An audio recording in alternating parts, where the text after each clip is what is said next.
Most people think getting rich looks like something: a new car in the driveway, a vacation photo, an apartment upgrade.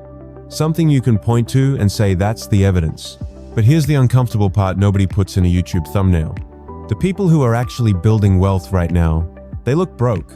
Not because they are, because the behaviors that build real money are almost completely invisible from the outside. There are 7 of them. And if even 2 or 3 of these describe you, you're further ahead than you think. Sign number 1 is going to make you look at your last raise very differently. Sign number 1, your income went up. Your lifestyle didn't. You got a raise. Your direct deposit went from $3,200 a month to $4,100. $900 a month you didn't have before. And you didn't do anything with it. Didn't upgrade the apartment. Didn't lease a newer car. Still meal prepping on Sundays. From the outside, this looks like you're struggling. You're not struggling. You're doing the one thing that most people physically cannot do when their income increases. You're keeping the gap open. Meet Marcus, 31 software engineer in Raleigh, went from $68,000 to $89,000 over 4 years. His apartment is still $1,100 a month.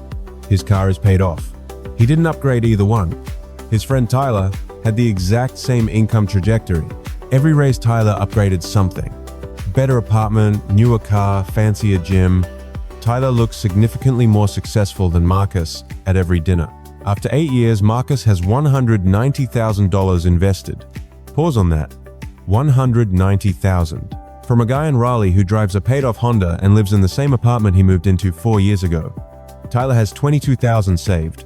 Same income, same city, same timeline, $190,000 versus $22,000. That gap was not produced by luck or a secret strategy. It was produced by one decision Marcus made and kept making every time his income went up. He didn't let his lifestyle catch up. That's the whole mechanism. You're not doing something wrong by not upgrading. You're doing something that statistically most people with your income are not doing. The people who look ahead of you right now in a lot of cases are not ahead of you. They just look like it. Now, where does that money go? It sits. It accumulates. And when it accumulates long enough, something happens. Sign number 2. You have money you genuinely don't need to touch. 57% of Americans cannot cover a $1,000 unexpected expense without borrowing or putting it on a credit card. 57%. If you have $1,000 in savings right now, you are already doing better than more than half the country. Not rich, not financially free, just not in the majority. Jessica is 28 marketing coordinator in Phoenix. She has $8,500 in a high-yield savings account she agreed with herself not to touch unless something breaks. Last month, her car needed a new alternator, $1,380. She was annoyed. She had to reschedule her Saturday, wait 3 days without a car. She was irritated, but she wasn't scared. She didn't do mental math about which bill to delay. She paid it. She was annoyed, and then it was over. That's what nobody explains about an emergency fund. It doesn't make emergencies disappear. It changes emergencies from financial crises into inconveniences. Brandon, same city, similar income, $340 in savings. Same alternator. That goes on a credit card at 24% APR. 8 months later, he's still carrying part of that balance. He paid more for that alternator than Jessica did, and it took him almost a year to do it. Quick note on what $1,000 actually covers in 2026. Average car repair is $800 to $2,000. ER visit with insurance, $1,000 to $2,500. Laptop, $800 minimum. The $1,000 number your financial advisor cited was from a different economy. 3 to 6 months of expenses is the real target. If you have that even partially, you're in sign number 2. And here's the identity shift that comes with it. You are no longer the person who is one car repair away from a credit card balance that takes 6 months to clear. That person is the majority. You just quietly left that group. Most people don't notice when they cross that line because it doesn't feel like anything. It just feels like a slightly less anxious Tuesday. Sign number 3. And this one is the counterintuitive one. You don't talk about money that much anymore. Every finance channel tells you to track obsessively, know every number, optimize every account. If you're just starting out, that's probably right. But there's a different phase. The sign that you've entered it is that money has moved to the background. Not because you're ignoring it, because you built systems, and the systems run without you making decisions every month. Do you know your exact account balance right now within about $50? If yes, ask yourself why. Is it because you're on top of things or because you're anxious? Because those two things produce the same behavior, but only one of them is a sign you're getting rich. Alyssa, 34, project manager in Nashville. She doesn't check her investment accounts weekly. She doesn't have what she calls financial anxiety Sunday, that specific dread that arrives around 9 at night when you start mentally cataloging everything that could go wrong with money. She's not ignoring her finances.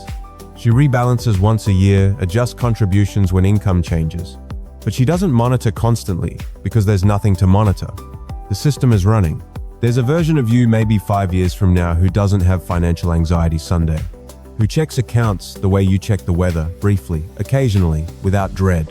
Not because all the money problems are solved, because the system is built well enough that money has become background noise instead of a constant emergency. That version of you is not a personality type you're born with. It's a structure you build. When money stops being the main character in your daily mental life, that's not carelessness. That's sign number 3. Sign number 4. You changed one sentence. Not a strategy, not a spreadsheet, one sentence. You stopped saying I can't afford that and started saying that's not where I'm putting money right now. This sounds like self-help rebranding. It's not. When you say I can't afford something, you're a passive observer of your own finances. The money is in charge. You're just reporting the news. When you say that's not a priority right now, you're making a choice. Same account balance. Completely different decision-making structure. The uncomfortable part most of the time when you say I can't afford something, you actually could. You'd have to sacrifice something else, but you could do it. What you mean is you don't want to prioritize it. But owning that choice is harder than blaming the account balance. Nicole, 29, nurse in Charlotte. Friends planning a weekend trip to Nashville, about $600 total. She said, "That's not where I'm putting money right now." No lengthy explanation, no apologizing, clear about her priority. They went. She didn't. She didn't spiral about it. I spent years saying I can't afford it, about things I absolutely could have afforded if I'd wanted to. It was easier than admitting I was choosing takeout and streaming subscriptions over building a buffer. The account balance was a convenient excuse. When you drop that excuse and own the choice, something shifts. There's a real difference between being controlled by your account balance and making decisions that happen to involve your account balance. One feels like limitation. The other feels like agency. Same money. Completely different experience of having it. Sign number 5. You have a gap and it's consistent. No psychological shift here.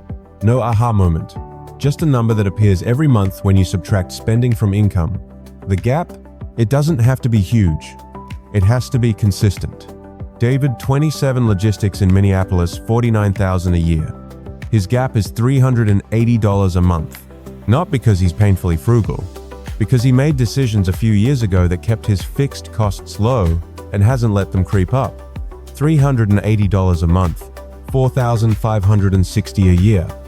Invested consistently over a decade, that becomes somewhere between $65,000 and $75,000. Stop there. $65,000 to $75,000. From $380 a month, from a gap smaller than the average American car payment. David didn't get a windfall, didn't pick the right stock, didn't start a side hustle. He kept a gap open and didn't touch what accumulated in it. In 10 years, that gap produced more money than most Americans have saved at any point in their lives.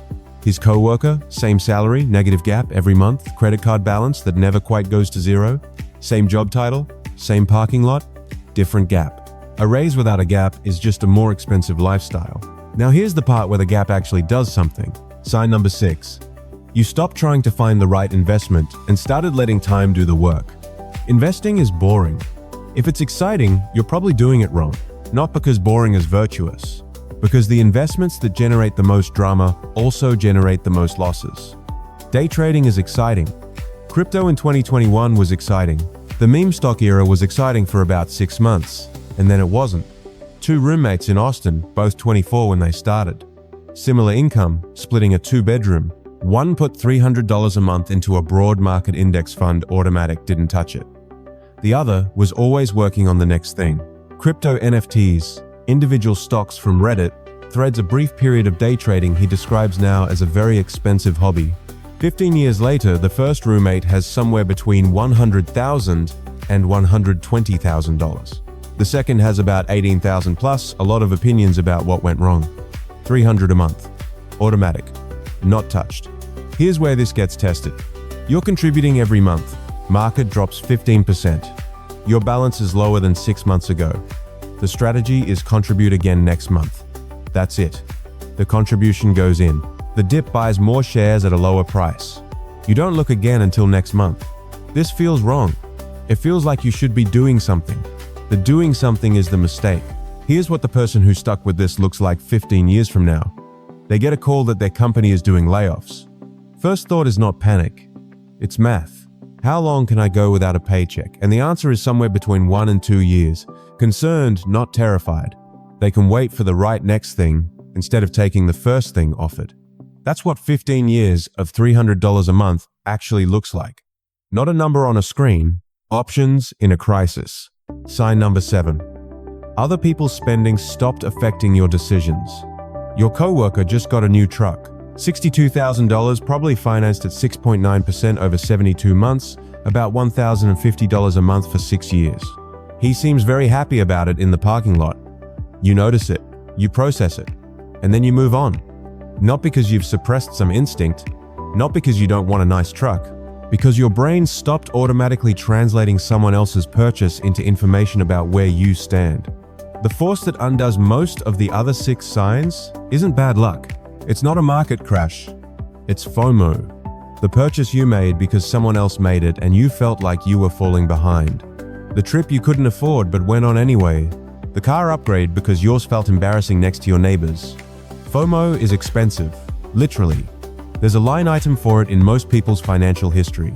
Emily, 32, accountant in Denver. Instagram feed full of renovations, resort trips, new cars. She scrolls. She occasionally wants what she sees.